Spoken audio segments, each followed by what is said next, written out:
Good morning, everyone. Welcome. We're pleased to welcome you to our test of Saturday mornings for our legislative breakfast. We normally do these on Mondays during the legislative session, but we were encouraged by a number of legislators and a number of groups to try out Saturdays. This is our test to see, and it's a darn nice group that's coming out this morning, so we're really pleased to see the numbers that we have this morning. Our legislative breakfast is sponsored by the Bridport Grange and by the Addison County Farm Bureau. My name is Tim Buskey. I have a position on the board of the Addison County Farm Bureau, and Beth is the Bridport Grange. Well, and so between the two of us and other folks that are on both of our boards and in both of our organizations, we put these programs on throughout the legislative session. It's your chance to talk to your legislators directly before and after the group, and then also ask questions and have discussions during our program. So the first thing Beth reminded me to do was to talk about the donations box over there. So any donation that you can possibly help us with will help defer the cost of these breakfasts that we have during the legislative session. We have for those of you who haven't been here before, we have a traffic light up here that means exactly what regular traffic lights mean. When you're speaking, you will be allowed to speak for 2 minutes or ask questions for up to 2 minutes individually, and then it'll turn yellow and it'll turn red when you need to stop. It's the only reason we do this is to make sure that everybody gets a chance to ask their questions publicly, and then we move on. The legislators get a little more time than that, and your moderator will be very careful of their time and making sure that they answer the question adequately and give the topic time. We will change topics during the program if we think we need to, but there might be some important topics here in Shoreham that you want to concentrate on. So I tend to let you stay on a topic for a long period of time, but let's see what we can do for this morning. So first on the agenda is to allow the legislators, first of all, to individually stand up, move to a microphone, introduce themselves and what committee they're on, and give us a little bit of a background as to what's going on in their committee of importance. And I would ask that they would hold that to about 3 minutes. Which legislator wants to go first? Okay, Pete. Good morning, everybody. My name is Peter Conlon. I live in Cornwall. I'm a member of the House. I represent Cornwall, Goshen, Leicester, Ripton, and Salisbury. I am the chair of the House Education Committee. We are been immersed since day one in discussing sort of educational transformation in Vermont that both recognizes an affordability crisis in our state, recognizes that we have had declining enrollment for 30 years, but also recognizes that transformation can bring more opportunity to students. It is just really working out how we can do all of this while also sort of planning for the impact of this sort of transformation on our communities, and frankly, especially our rural communities. Thanks. Thank you, Peter. You're next. You can either come up or you can. Like he stepped backwards.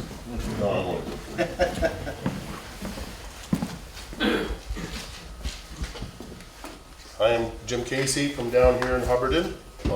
I represent Hubbardton, Shoreham, Orwell, Sudbury, and Whiting. That's fine. And I'm brand new. Not really, I don't look brand new. But anyways, I'm on the House Transportation Committee. And that has its shortfalls. As being up there, I was kind of concerned about the level of funding for the small towns. And was hoping to bring in some more funding for us to have better roads. So we need we were told that for a 10-year, on a 10-year basis, for the roads that they figure the lifespan is on each road, we need to pave 300 miles of roads a year. And of course the costs keep going up, but the transportation department is looking to only pave 125, so we're gonna run into some rough roads here coming up if we don't figure out how to come up with some more money without hitting everybody. So, and then on the Fed level, we're not sure what's going on there. There's a lot of stuff happening, so that'll play an impact. And then I believe our T-bill is just crossing over this week, I believe, or it's getting dealt with, moving on, I do believe. So, Thank you. thanks. Senator. Good morning. Good morning, everybody. I see my counterpart just pulled in, so she'll be in shortly. I'm on Ag, and for those who don't know me, I'm Steve Heffernan, your Addison County District Senator. I'm on Ag and Education. Ag, currently, we've passed through the Senate a farmers nuisance bill, and that's to help farmers rather than having to prove they're not guilty. It makes whoever's trying to bring a suit against them has to prove why they're guilty. So we're hoping that that's going to help farmers out more for Addison County and beyond. We also passed, let's see,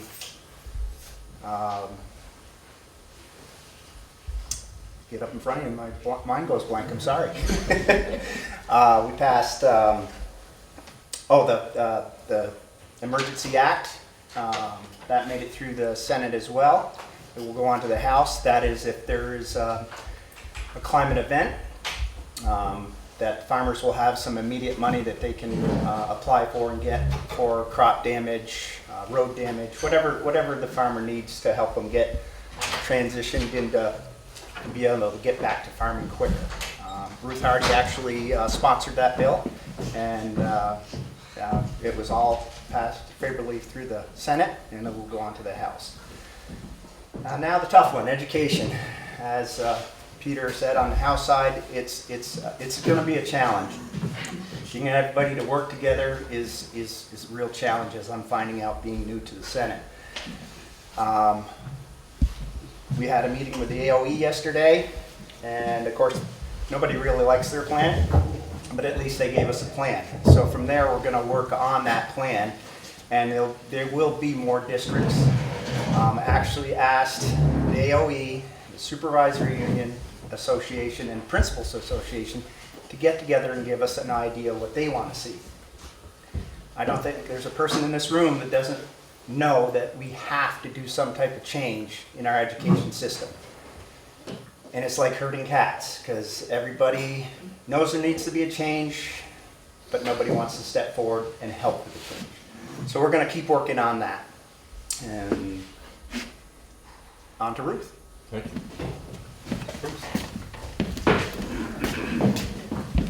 Either microphone's on. Oh, okay. And this is just... Just your introduction and Okay. up to 3 minutes of what you're doing. Okay, good morning, everyone. I guess I got here just on time. And I see Peter and Steve. Is there anyone else? Jim. Casey. Oh, hey. I've never even met you. Nice to meet you. So I'm Ruth Hardy. I'm your other senator for the Addison District. I serve on the Natural Resources Committee in the morning and on Finance in the afternoon, the Finance Committee. I'm not sure, I won't talk about education because I'm assuming you both addressed that quite a bit. But this past 2 weeks was crossover, so it's been super busy. And I also just want to start by saying Robin Shai, who is the chair of the Appropriations Committee in the House, texted me last night at 10 o'clock saying they were still working on getting the budget out of committee. and therefore she would not be here this morning. And Mari Cordes, who represents the Bristol area, is working a 10-hour shift at the hospital today and not able to be here. And Jubilee McGill also is not able to be here for a variety of reasons. They all send their regrets. Let me see, what have we been doing? Has the budget adjustment, has that been discussed? So the budget adjustment was passed in the legislature by fairly wide margins. It's been vetoed by the governor. Even though the legislature has largely agreed with everything that the governor asked for in his budget adjustment, and there's been heavy negotiations going on. Robin has been directly involved in those, the governor's rejected all of the proposals from the legislature. We basically stripped out all of the spending the governor didn't want, except for spending for allowing people to stay in the motel program if they are homeless for 3 extra months. And these include families with children, senior citizens with disabilities, and people who are very, very vulnerable. We've introduced another bill in the House, I believe, and are trying to get that through as the budget adjustment, which is the mid-year adjustment to our budget. We also, all of the big budget, the big bill, the budget bill is also coming over to the Senate. That's what Robin is working on. The House will have that on the floor in the next week or so. So there's a lot of stuff going on trying to get the budget done. In finance, we were working on 2 large bills from our Economic Development Committee. One is an Economic Development and Workforce bill that has a lot of funding for economic development and job creation in the state, and also the housing bill, which is really one of the big major pieces of the housing bill is what are called tax incremental financing districts, but small ones that are specific for housing development that would help pay for the infrastructure needs of housing development. So for example, if the housing development that has been proposed for Shoreham were to move forward, this would be an opportunity for financing to help pay for the infrastructure for that development, the water, the sewer, the sidewalks, the roads. This has been a big barrier to developing housing, is the high infrastructure costs. So this is an attempt to... Somebody activated 911 call. We got a rescue call. 911 had a GPS activation. Well, people were turning off their phones. Could they have done it by mistake? I don't know. Can you check? Everyone okay? All right. Sorry about it. Thank you.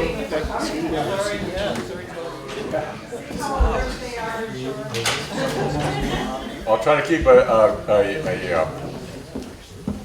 look at the rest of the group to make sure that everybody's all right. But you want to finish? Sure. Great. So we're working on housing to try to really boost housing for both people who are currently homeless and have no place to live, and also to build housing. We also I introduced a bill about a tax credit for people who are unpaid caregivers. These are people who would be taking care of their spouses, their adult children, their mom, their dad, as their sister, who have a disability or some kind of diagnosed illness and need long-term care or help with activities of daily living. And this would provide a tax credit for the person who is the caregiver. There are over 70,000 Vermonters who are unpaid caregivers, and this tax credit would help some of them to be able to make ends meet. It's a small amount, but it's something to acknowledge the work that they do. Okay, I have a lot more to talk about, but happy to answer questions about whatever you want to talk about. Great. Okay, just another ground rule, please use a microphone when you ask questions. It's not very good television if you can't be heard over the TV set, so if you use one of the microphones when you ask your question or make your comment, and you certainly may move and line up behind a microphone if you want, we'll try to keep it flowing. So, Tim, did you ask everybody to state their name and the town they're from? When You they... can verify with the Yes. citizens at the church if there's anybody that needs assistance. Anybody in that bathroom? The door bathroom, closed? yes, I'd like you to check Yeah. that, please, all right? They both both of them are open? open, but Okay, is there another bathroom? Just those two right there. What's that? Jason's asking for you. Peter, come here a minute.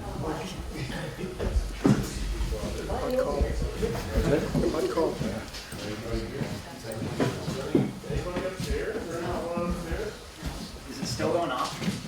I don't know. Looks like it's just check my phone. It's 389. This is it. It's 389. This is the outside. Is this the only place, this is the only room that people would meet? What road is it coming up on from here? 389 Main. This is School Road, Main Street's out that way. Right, but this would be on this side. All right.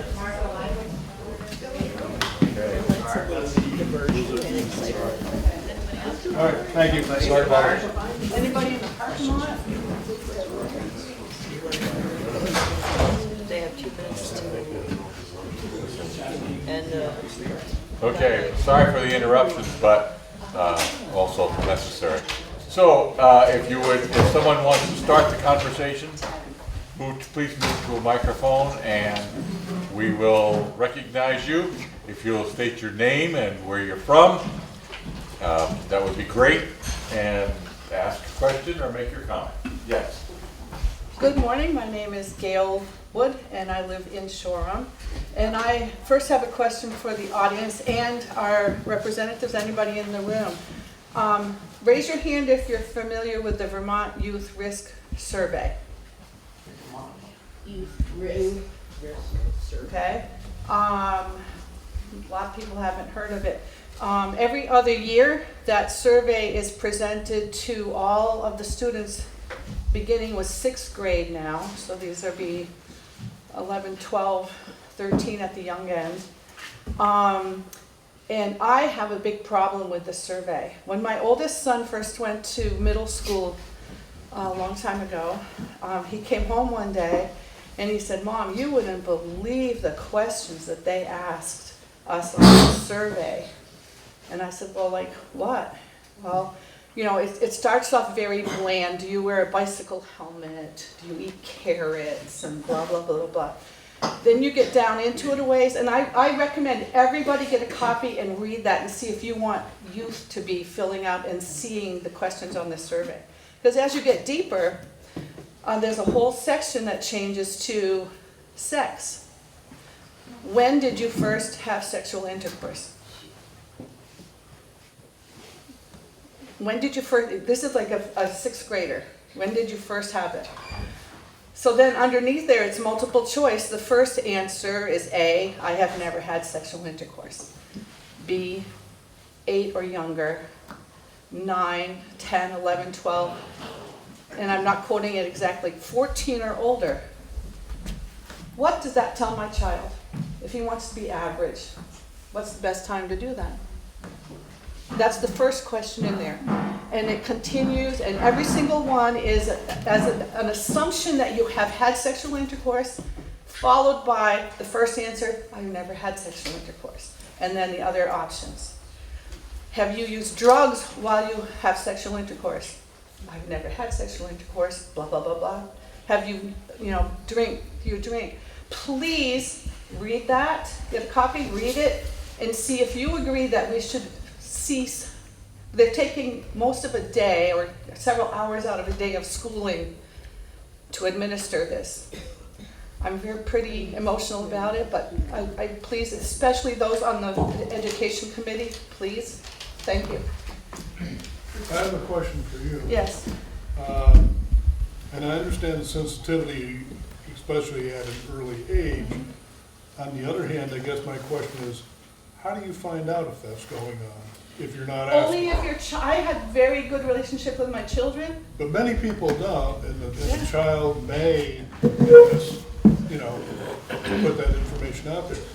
I'm not sure, I'm not saying I agree that it's there or not agreeing that it's there. I'm just asking the question, how do you get to the, because I think a lot of kids who probably have that problem that's actually happening to them I are don't probably disagree not with in that. situations where the parents do have good communication. Okay. And maybe the Okay. parents. I So- don't mean to interrupt, but it's not a debate between Right. the audience. Thank you, but, Thank you. anyways. I want to give Senator Hardy a chance to respond. Yeah, I didn't actually hear a question in there, but I do want to provide some context for the audience. The Youth Risk Behavior Survey is a national survey that's provided to children in middle and high school every 2 years. It's done in every state, and there is a way for parents to opt out of it if they don't want their child to take that survey. It provides critical data for policymakers, educators, healthcare practitioners, and other people who are trying to figure out what is the state of our youth and their behavior and their mental health, their physical health, the risks that they are taking, whether it's risk to the activities they do, like bike riding and driving in a car, using a firearm, or whether they're using substance use or sexual behavior. It is critical data that we have that allows us to understand what kids are doing and how we make policies to help protect them and help educate them and to know when we have to start providing information to them about various things. It is optional, parents can opt out, but it is very, very important data, and it's a national survey provided every 2 years. Anonymous too.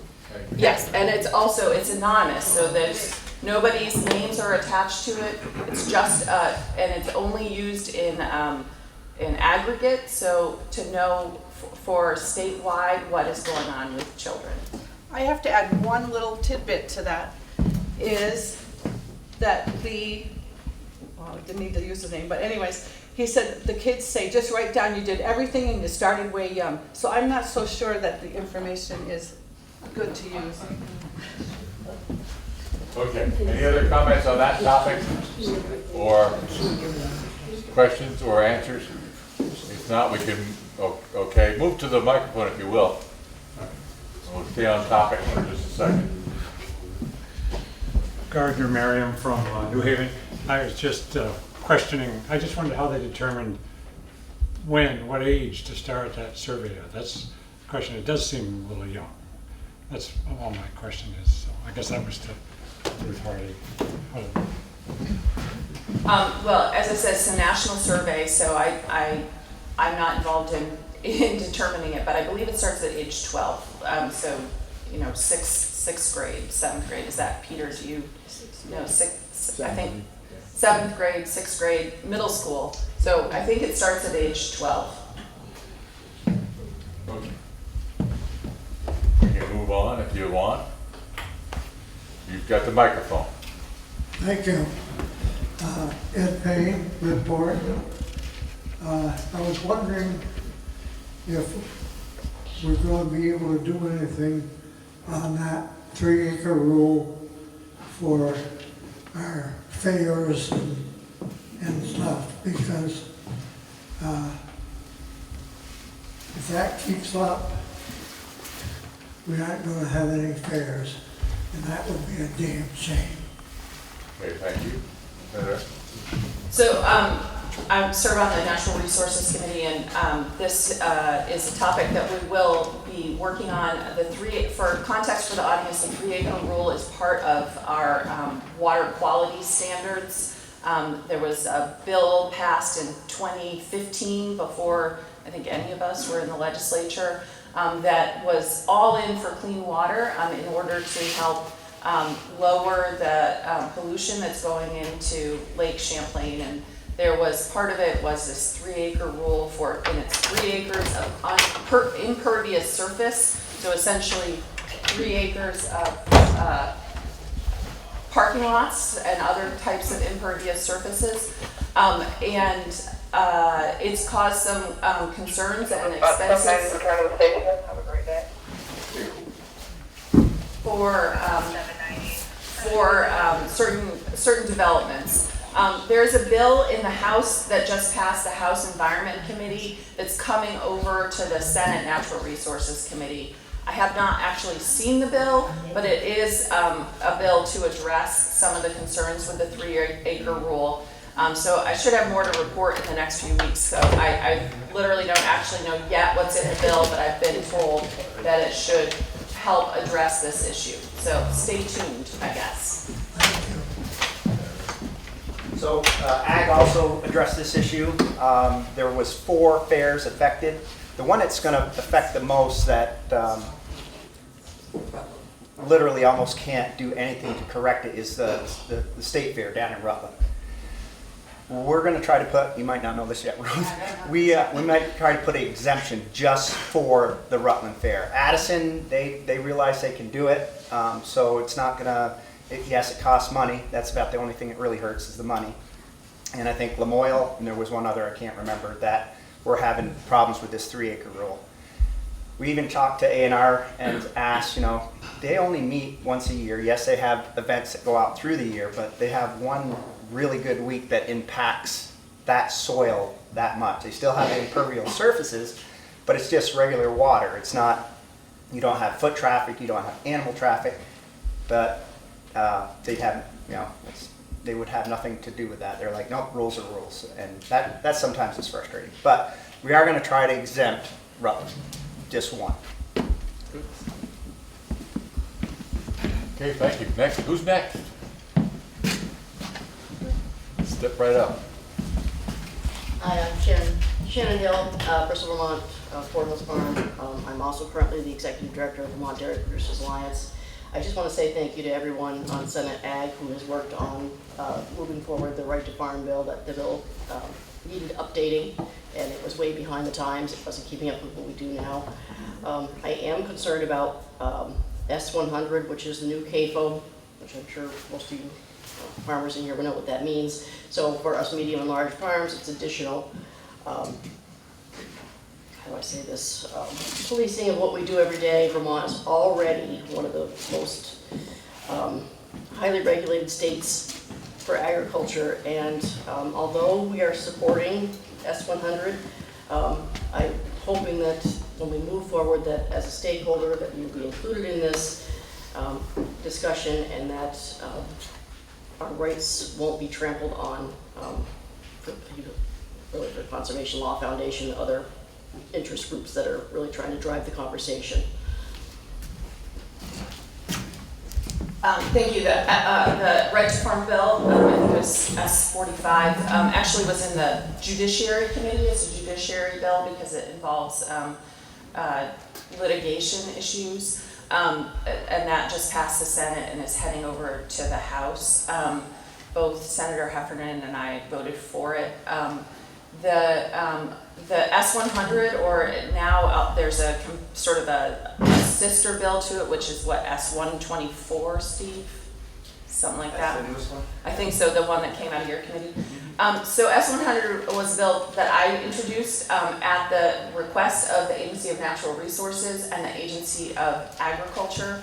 And this bill is the result of, there was a order by the Environmental Protection Agency, the federal EPA, that required Vermont to change its laws and regulations regarding concentrated animal feeding operations. So for the farmers in the room, you'll know what that means, but for everyone else, it's basically any area where there are lots of animals and no grass.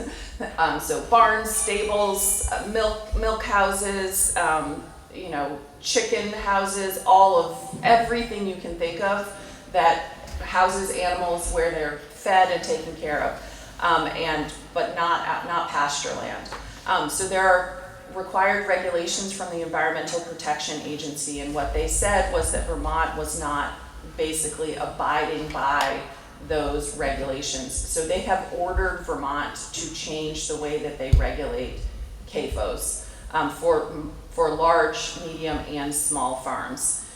So the bill that I introduced and that Steve has worked on, and Steve can talk about it too, is in order to get Vermont into compliance with the EPA order, and also to provide clarity for farmers so they know who is regulating them and what the regulations will be. If we do not do this, all of the enforcement will go to the federal level, and then the farms will have to deal with the federal level, which right now is a little bit of chaos. So this will help farms have clarity. It will be done through the Agency of Natural Resources, Department of Environmental Conservation. And we have had farmers in to testify on it, and farm consultants, the farm watershed groups are all supporting it, and the Agency of Natural Resources and Agency of Agriculture are working together to make sure that this gets past this session so that there's not confusion with the regulations. And I don't know if you want to add anything, Steve. So CAFO is a must. That's why we had to pass that bill. We tried the hardest to say, is there any way around it in ag? And it's a federal law, so we no way to get around that. The state A&R would like us to put it all under Vermont waterways. They said it'll make it more simple for them. My concern with that, when they asked that, is that Vermont waterways rules are a lot stricter than the EPA's. And I don't want to do any more induce harm to the farmers having to go under the Vermont waterways rules. So that's still being dealt with. As Ruth was saying, it was a must. There was nothing we could do to protect our farmers in this case. And I really want to say the farmers are doing a great job. You'll have some outfits that say they are not, but they are doing a great job of retaining how they apply their manure, how they store their feed, and it's partly because of how the state has gotten stricter on it. But most farmers, if not almost all farmers, do a great job, and I don't think they get commended enough that they really are stepping up to do what Vermont is asking them to do. Thanks, Steve. Paul? Hi, my name is Paul Stone, excuse me, from Orwell. And we have a family farm in Orwell. My son and his family, grandkids are all working on my farm and keeping it going. We raise 40,000 turkeys a year. I want to back up what Steve just said.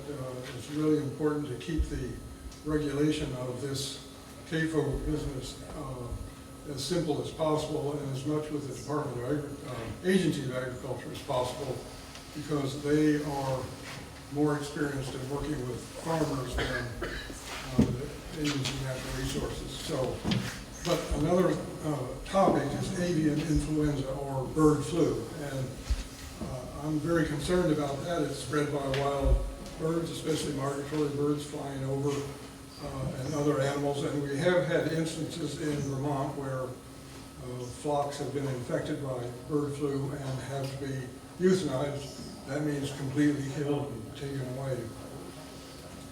I'm concerned about it because the federal government doesn't seem to be doing much of anything to combat this.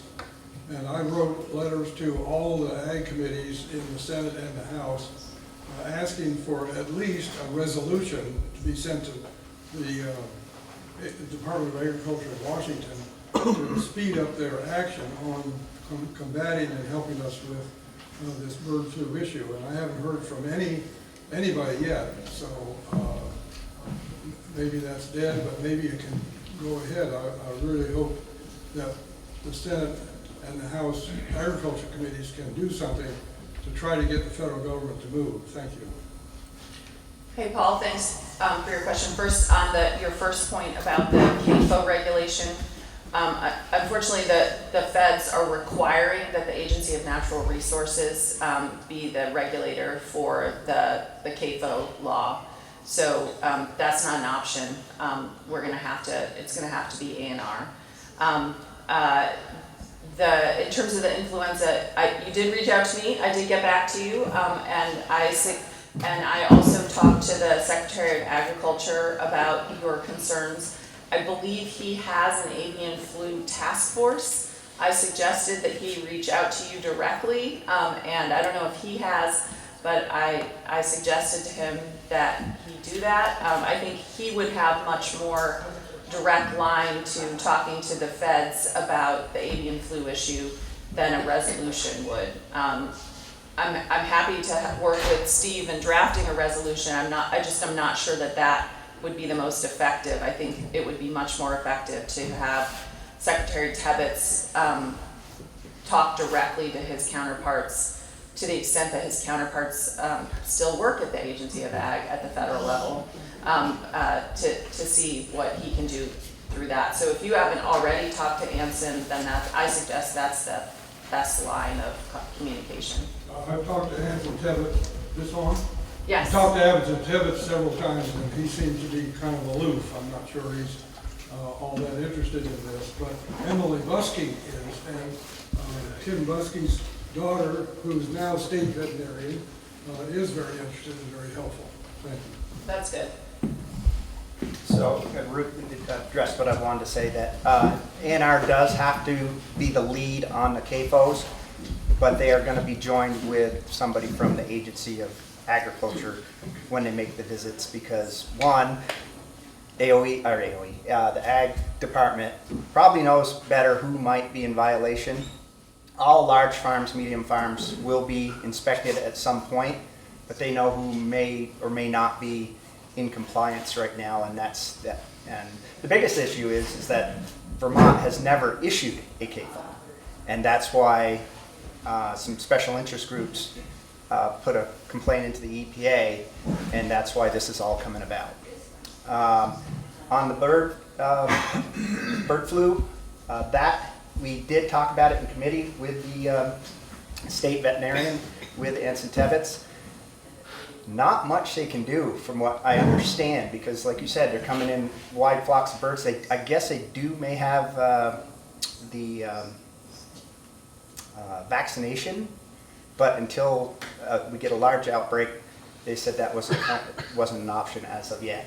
And that's just what I'm trying to believe I remembered. So if I'm wrong, I don't want to misspeak. But that committee meeting was a couple months ago. So thanks. Is it Yes. okay if I go? We have one over there? Yes. Yeah. All right, my name is Leslie Goodrich and I live in Shoreham. I have a couple questions, but they're broad. And so I'm just gonna say them and then I'll go sit down because they're different things.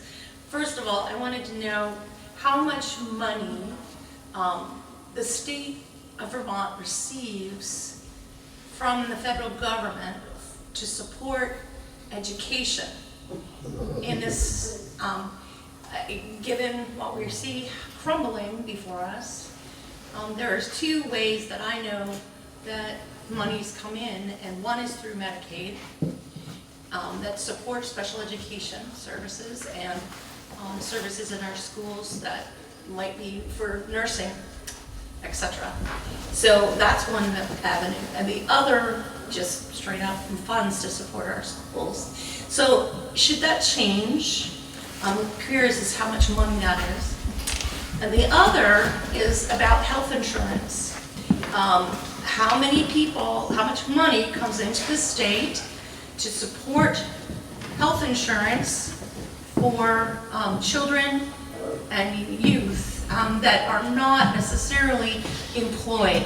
I'm going to look around here at this kind of age, the relative age of the folks in this room, and kind of make an assumption that almost everyone in here is on some kind of federally supported health insurance plan. My concern is, especially as I care for a 95-year-old mother who I'm lucky enough to be retired and be able to provide her care, but I'm getting old and my ability to support her in her home is changing. And it is going to be very, very challenging if we do not have a local hospital, local clinics, local nursing homes. So I am in this place where I know we have a lot of historic things to talk about and are concerning, but my biggest concern is to the education of our children and to the health of our citizenry, and what are we going to be doing to be proactive rather than reactive to the the crumbling of the infrastructures that we've relied on. Too big a question perhaps for this morning, but those are two questions and they are burning in my head. So thank you. Both excellent questions. In terms of education, money that comes in is both in the form of sort of direct educational benefits that go to both the state agency of education to then be redistributed to school districts. And then there's what they call title funding, Title I, Title II, that is money that goes directly to school districts. I would say, so here's the good news, and that is that the federal government sort of forward budgets. And so what we have been told is that in terms of sort of the regular funding that we get for special education and other supports that go to the state, that money is already sort of forward budgeted through the next school year. Title funds that go directly to school districts are another matter. Like everybody, we don't really know what's going on in the federal government and what's really going to happen. They've talked about not cutting funding, but just sort of perhaps pushing it along to states with less regulation, but without a Department of Education to sort of manage those funds. I'm really not sure how it's going to work. You're absolutely right about Medicaid also being a crucial part of money that flows to schools. On a grander scale, and to your question on healthcare, it is very clear that the Republicans in Congress are probably going to use what they call reconciliation to put forth a federal budget that tweaks some of the rules around Medicare and Medicaid, and it gets very confusing, these tweaks. Sufficient to say that little tweaks in the formulas that they use to reimburse states or provide funding for states for Medicaid have a huge impact on Vermont, to the tune of tens of to hundreds of millions of dollars. And that is to a healthcare system that right now is fragile. In Vermont, I would say fragile would be generous. You probably have read that Blue Cross Blue Shield is on the brink of insolvency. We just had to pass a bill that basically says the Green Mountain Care Board that regulates all of this has the power to basically take money from the University of Vermont Medical Center, which is posting record profits, one of the most expensive medical centers in the country, and really have to just give it to Blue Cross Blue Shield to remain solvent. That's off the topic of Medicaid, but all of these things, we were all, before the federal government changed, we were already in a desperate situation in Vermont when it comes to health care. Medicaid changes could make things even worse. I'm one of those people who buys insurance privately on the marketplace, and there are 70,000 of us in Vermont that do that. Blue Cross Blue Shield is our only available insurer. And if they go insolvent, I don't have health insurance anymore. I also get a federal subsidy to help pay for it. And if that goes away, when we talk about the affordability crisis in Vermont, that's just going to exacerbate it exponentially. Sorry to brighten your day. This is really scary stuff for those of us who aren't yet on Medicare. Yeah, thanks, Peter. And thanks, Leslie, for that question. Peter covered a lot of it. I just want to add, Medicaid, for those of you who have children or grandchildren, Medicaid is Dr. Dinosaur for children's health in Vermont. So if you've heard of your kids or grandkids are on Dr. Dinosaur, that's Medicaid. And it is the largest health insurance program for children in Vermont. About, I believe it's $1.9 billion of funding in Vermont for Medicaid, and half of that, more than half of that, is federal.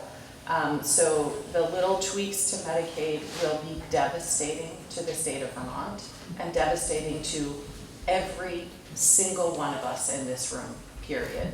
And this is because of the Trump administration at the federal government and the Republicans in Congress. So Peter is absolutely right. I'm actually from the Shoreham Town meeting, and Leslie standing up at this Shoreham Town meeting, and among other people at that meeting, I got a request to organize a forum about the federal situation so people could ask questions and get a little bit more information. As you know, we're state legislators, so we work in Vermont and are impacted by the federal government, but don't have a lot of pull with the federal government, unfortunately. So I've saved the date. If you want to come to the forum, it will be April 19th. I don't know where and at what time, but it will include the state treasurer, who has a task force on the financial impacts of the federal situation, and also the Attorney General, Charity Clark, who's been involved in a lot of the lawsuits against the Trump administration to try to prevent some of the worst things that are happening.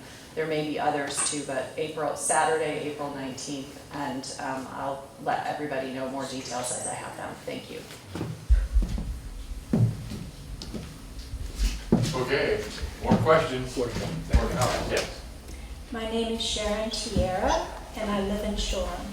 And I have two questions for Representative Casey. Over here.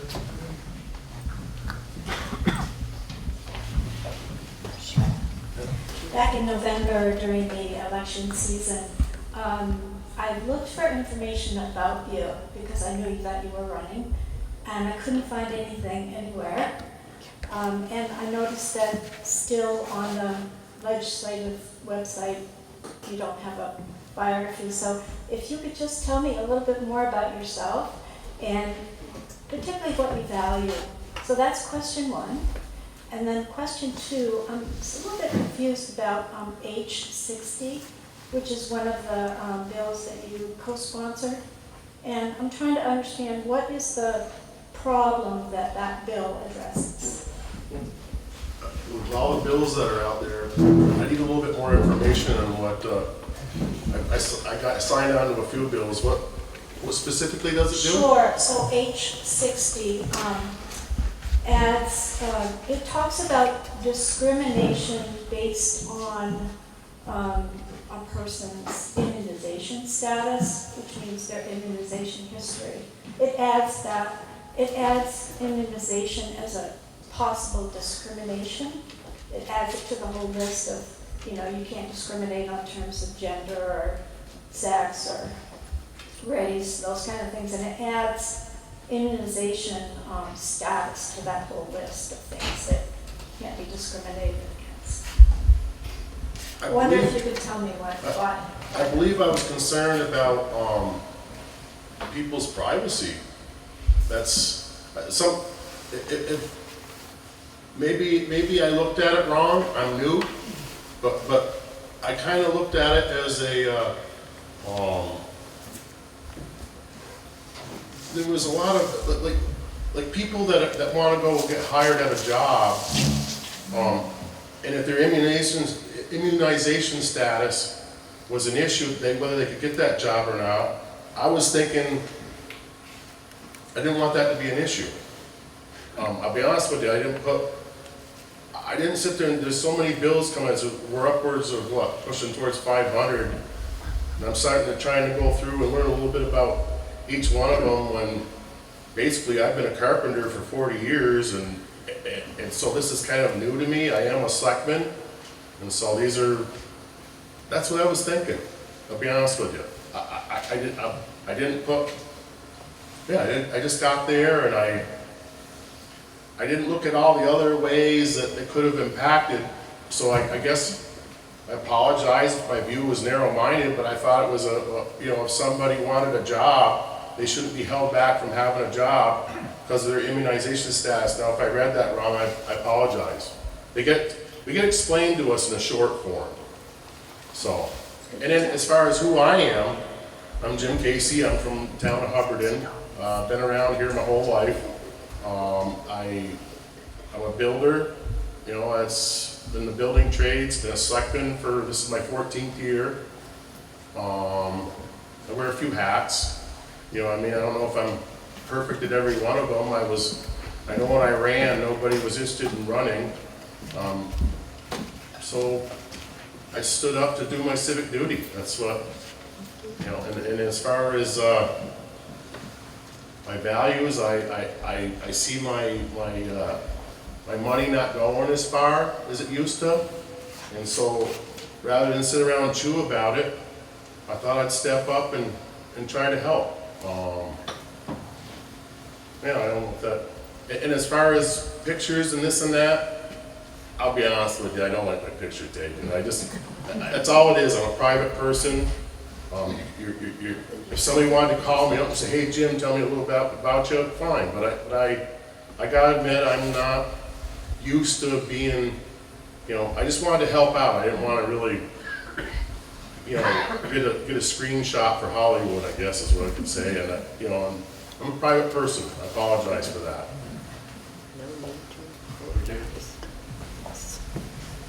More questions? More comments? Other topics? Yes. Ellen Cronin, Middlebury. On bird flu, what I'm wondering about is, I think Steve, you had mentioned that there is a task force on bird flu. What I'm wondering about is, I've heard 2 instances in New York on the lake where there have been carcasses, and then the carcasses are getting eaten. And New York right now is stating, well, when they were contacted, they stated they did not have the resources to remove the carcasses. So I'm wondering whether there's a reporting mechanism in Vermont through that task force where you can report carcasses and whether there's funding to have them taken care of so that it will not spread through carrion. I don't believe there's a task force. I just know that I spoke with the state veterinarian was in and some Tebetans were in. I think they've made it public. If you do find a dead bird, they will test it because they're taking this seriously because of the turkey farm, all the turkey farms. We have a big chicken farm in New Haven. It's a true concern, and as Paul was saying, it's spread by wild birds, and that makes this problem even tougher to handle. The biggest, I think they had 3 in Vermont. I might be off on that too. And they were private that had a couple cases, and they took care of those. But as far as task force, I'll check and let you know. But as far as I know, it was just the vet saying that if they have somebody report a dead bird, they do check it. Vermont has an outstanding lab to check this stuff out. Yeah, I was the one that mentioned the task force. What I have been told by the secretary is that Secretary of Ag had, I don't know if it was a task force or a committee or who it was, but he had a group of people that undoubtedly included this state veterinarian to deal with bird flu, and that's what I told Paul when he emailed me. I just want to reiterate what Steve said, is if you do find a dead bird and you're concerned about it, you should call Fish and Wildlife, the game warden, or the state Fish and Wildlife Department, and they will come and get the carcass and test it. We have, as Steve said, we have a really good state lab to do that.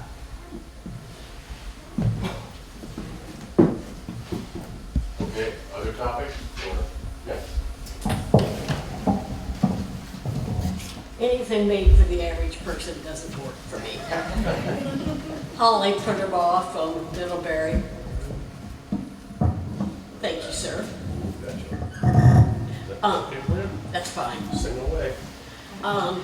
One comment about the immunization is if a family member, whatever, were in a nursing home, for example, and immunocompromised, I certainly do not want a caregiver coming in who is not immune,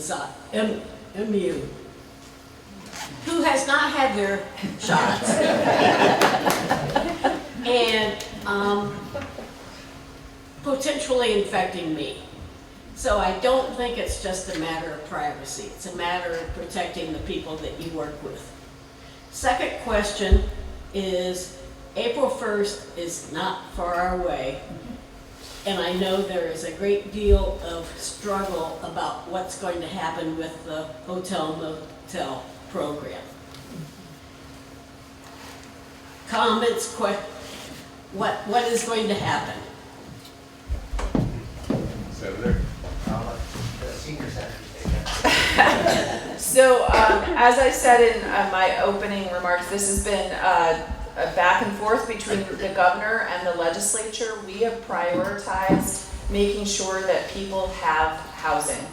And we have prioritized making sure that we are not kicking families with children or people who are have health issues out on the street on April 1st. So as I said, there's a second budget adjustment bill that would include funding for the motel hotel program for April, May, and June. And I believe it passed the House yesterday, and we're waiting for it in the Senate, and we're hoping that the governor will sign this bill, although he said he will not. If we don't have a budget adjustment bill signed by April 1st, those people will be removed from the motel program. So I don't know, Peter, if you have more to add to that. Just a very important correction. Oh, sorry. And that is that the funding is there. It already exists within the department of the agency, or the Agency of Human Services, to continue the hotel motel program through June 30th. The money is there. The only sort of what the legislature did was to just extend the sunset date of the program. Without doing that, if this gets vetoed, essentially the governor will be exiting pregnant women, women who are fleeing domestic violence, veterans, and a number of other categories from the hotel motel shelters that they're in right now. And what is, as we know in Vermont, could be still extreme cold weather and snow. Oh, go ahead, Steve. Very hot topic, obviously. The governor's made his stance pretty good. I did ask why we didn't compromise at May 31st. Because, yeah, it's still cold at the beginning of May. And neither brought that to the table, so I don't know why that was discussed. Concerning things about this whole program is,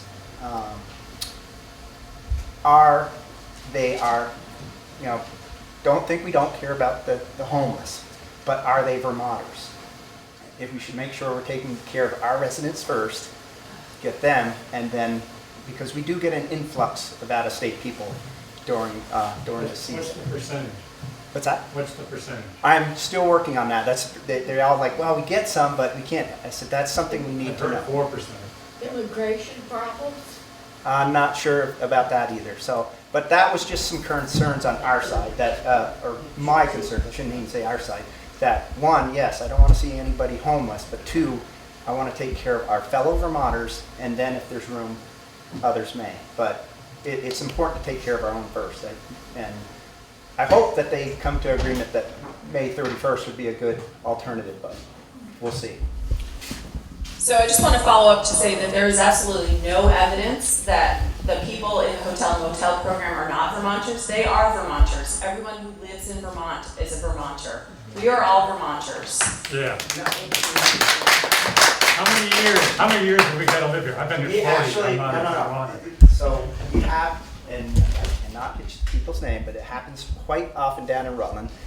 when we were interviewing in education school that they had people coming over from Vermont or over from New York, and they moved from one hotel to the other. It costs a lot of money because the schools are very caring about their children, and if they move from one hotel to another hotel, they will actually send a car to pick that child up to make sure they got the needs. That's what we're concerned about. It's not, you know, again, you go Clapper, all Vermonters, I agree with that. But when you get an influx in fall, that now I'm a Vermonter, and as soon as spring comes, now I'll go back to where my original town was. That's what I'm concerned with. So, you know, we're all Vermonters, whether you've been here 2 days or 2 hours, but if you come over just to take a benefit of our generosity, I don't applaud that. I don't. I think it's people taking advantage of us fellow Vermonters. And that's my view. There's no evidence that is happening. There are anecdotal individual stories, but there's no statistical evidence. I highly recommend a episode of the podcast Brave Little State that did an episode on this question about if there were people moving to Vermont to take advantage of the hotel motel program. It aired last fall. It was excellent. I also just want to address the compromise issue, and I don't know, Peter, if you want to take this one, but there was a lot of compromise that happened in the original budget adjustment bill. It included funding for flood relief, including flood relief funding for 4 Addison County towns that were flooded in 2023. Those towns are Hancock, Ripton, Middlebury, and Bridport. There was funding to help those 4 towns recover that they didn't receive last year, and I've been fighting for a year and a half now for that funding. That was in the budget adjustment bill. There was also funding for towns that were flooded last year, including Starksboro and Huntington, that are in the Addison district. All of the flood relief funding for our municipalities was removed from the budget adjustment bill because the governor did not support it. There was also $14 million for the Vermont Housing and Conservation Board in order to complete some housing development projects. That was removed from the budget adjustment bill because the governor did not support it. So there has been a lot of compromise in the budget adjustment negotiations with the governor. But where we have held firm in the legislature is that we do not want to kick people out of the motel program who are vulnerable, who are pregnant, who are children, and we need to make sure that those people have housing until the summer. And that is what we have tried to do in the budget adjustment bill. There has been a lot of compromise. Thank you. I would just add, Ruth is absolutely correct. There has been an enormous amount of compromise. I would say that if you looked at where the Democratic caucus is and the governor is, there is agreement on 99%. It is just the extension of this program for 3 months for which the funding is sitting there being unused. But this really speaks to, I would say, a larger failure. This hotel motel program nobody likes. It's incredibly expensive, and it doesn't provide the really the wraparound services and the supports that people need to go from unhoused to housed. We have asked the administration, since this crisis sort of unfolded 5 years ago, for a plan that really gets at solving our housing problem. It's going to take money. It's going to take a lot of things. But that comprehensive plan has yet to see the light of day. Final statement on that. They were pushing for more of a group housing and section off for families. Since the start of this hotel motel, 5 years, correct? 140 deaths have occurred in the hotel motel. So obviously there's something going on with that needs to be addressed, that, you know, we're giving them free housing and it's being abused. And I believe, I'm going to say I believe that shouldn't be happening. So, oops, try to speak a little bit to the comment that you made. I worked in the public education system and special education for my entire adult life in this Champlain Valley. And a few things about the families, the children that come and go from this area and the flux. And it has a lot to do with summer. And that families that didn't have housing, that come to the state of Vermont to get housing and education for their children in the fall. And then they go over to New York to live in a little, hovel of a pull-behind trailer or tent over on the other side of the lake, and then they come back in the fall. This coming and going is a regular thing. It's also a regular thing for parents that are trying to keep their kids out of DCF's hands. So we see a lot of that, and we saw a lot of it, and it's about poverty. And if we don't address the underlying issues of poverty and drugs and alcoholism in this state, we will constantly have this problem. So if you do not dovetail some of the things that are arching over why we have the population of people that can't get good work and be able to afford a home and can't buy property, and what do they fill their lives with? We need to look at those issues, and this is unconscionable in my opinion. I know children that I took care of in schools that are now housed and have children in those properties, and it breaks my heart. This cycle keeps going on. Until we address the underlying issues, it will continue. Thank you. We're going to have to go by the light for the rest of the meeting. I ignored the light. Because we only have a few minutes left, and I see people are lining up at the different microphones. So, Heidi. Heidi Willis from Salisbury, and I do want to change the subject. It's probably not an easier subject.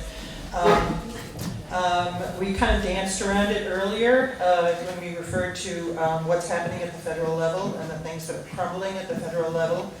And I also understand totally that the legislators here have a minimal impact on that. But in my mind, we're in uncharted times and territory. I'm concerned that the rhetoric that has come out from our leader in Washington and his actions have seriously damaged our relationships with our Canadian neighbor. And that is having an economic impact on Vermont. So I'm wondering, and again, we're in uncharted territory, how do we push back against the damaging rhetoric and the economic policies that are in the end going to be damaging and are damaging us? How do we push the governor to connect with other border governors and push back? And what is it that, are there resolutions? At any rate, do we sit back and let the damage be done, or do we find ways to push back? Thank you. You are correct that it is somewhat limited as the impact of what the legislature can do. We are almost in a period where we're trying to proactively plan for problems and react. I think what's going on is simply going to have to be addressed by the citizens. The citizens themselves are going to have to put a stop to the chaos that's going on. I have no doubt that the governor is in close contact with probably other border governors. If you want to think sort of selfishly about what's going on, Canadians are boycotting our country, and they're going to boycott our state, and we are going to lose sales tax revenue. Sales tax revenue pays for our schools. If we don't have enough sales tax revenue, our property taxes are going to go up. So, I mean, this has real world implications for us here, and we all need to be working together to resist and change. Thank you, Peter. Yeah, completely agree with Peter, and talking to people in other states to make sure that they're reaching out to their congresspeople, and you should be reaching out to your congresspeople, and having, like I said, friends and family in other states reach out to their congresspeople. This has to stop. It will have devastating impacts on our businesses and on our state and our entire economy. And also the services that all of us depend on from the federal government and the state government. I believe that the governor does have a task force or something, I keep using the word task force, some group that is that has convened to try to figure out what to do, what we can do, which is not much, but what we can do about the tariffs. And I will link to that in my next legislative update. There also was a resolution, to the extent that resolutions do much, but I think as a statement of our values, they're really, really important. There's a resolution that was just introduced in the Senate about the tariffs and supporting Canada.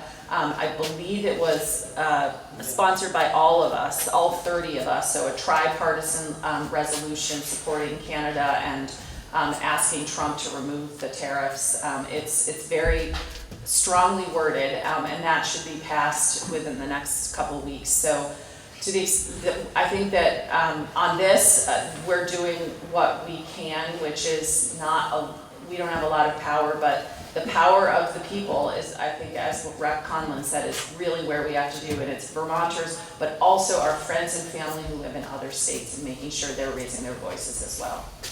Thank you, Senator. What's another question on this side? Yes. Hi there, Charlie Roy from New Haven. I guess I'd like to talk just a bit about this hotel motel. When is there going to be an end to it? We need to help out everybody, whether they're Vermonters, non-Vermonters, they come here. We need to help out everybody. I'm just hoping that we get the money to the people that need it, because like Ruth said, there's few isolated instances. I think there are a little bit more. I know a business owner down in Rutland that's taking pictures of, a bucket going up and down from hotel rooms, the drugs going up and down it. I know another person with 9 felonies that gets aid from us for 3 years, comes from North Carolina. His family comes from North Carolina. And like you said, we're all Vermonters if they come here. There's people that legitimately need it. We should have our resources towards them instead of maybe some other people. And then also Ruth mentioned affordable housing. I have places in 5 towns where I try to keep my housing affordable and everything. But as my bills keep going up, my property taxes and everything, I have to raise my rents. But then also, I think I heard at legislative breakfast, I'm not sure whether they're doing anything, they're looking about making laws stricter for landlords. Where is my rights in all this? I rent, I have someone that isn't paying me rent. It takes me close to a year to get them out. What happens? I'm providing everything I can, and if I'm losing money, I have to raise the rents in my other places so I could cover my mortgages, my insurance, my property taxes. So I'd like to know what's going on and who's there to help protect me. Thank you for that question. The hotel motel program, as Peter said, everybody thinks it's not a great program. It is a stopgap program. And there are rules for people who can be in that program. So if there are people who are doing illegal activity, they are supposed to be removed from the program. So and there is a bill coming over from the House, I believe, I don't know if it's hit the floor yet, that does revamp what is called our General Assistance Housing Program, which is what the hotel motel program is. We started work on this last session, and that should be coming, I think it's passed in the House committee and will be coming to the Senate, that will help revamp that program. In terms of, homelessness is a housing problem. We need to build housing in order to have fewer people homeless. It sounds simple, but it's not that simple. It's also really expensive. And the housing bill that I mentioned at the beginning,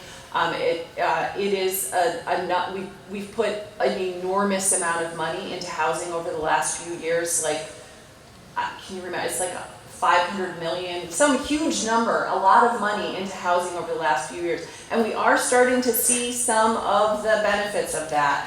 Go to Middlebury and you will see a new housing development that broke ground a few weeks ago that is supposed to have like 180 new homes there. So there is progress being made, but building houses is slow and expensive. This bill that I mentioned before would help with some of the housing development costs for infrastructure and also provide money to a number of programs, including tax credit programs for first-time home buyers. And I don't believe there's anything happening that I know of, and it could be, there's so many bills I don't know, about the landlord-tenant thing. I think it was my representative from New Haven said there might be something going on, but I haven't don't know seen if it- anything yeah. yet, so I can't Okay, really well, thank answer that you. question. But we are, this is again a legislative priority. It's again something that we're all working on to try to solve, so. I would just add, you can imagine what the Trump tariffs are doing to the cost of construction, which is already almost making new construction impossible for affordable housing. Well, we run out of time. That's a nice problem to have, I guess, because there are plenty of questions, but you're all welcome, of course, to stay around and ask questions directly of any legislator that's willing to stay, and I appreciate that very much. I'm also saying that we have almost 50 people here on a Saturday morning, so it looks like if that's the test of whether or not we should extend this to Saturdays for next year, I'd say you can count on it, the fact that we will extend it to Saturdays next year also, because there's been an excellent turnout and we're very happy to see that. Appreciate you all coming. I hate to do this because I know there's other questions out there, but please stay around and ask your questions directly. Thank you for coming.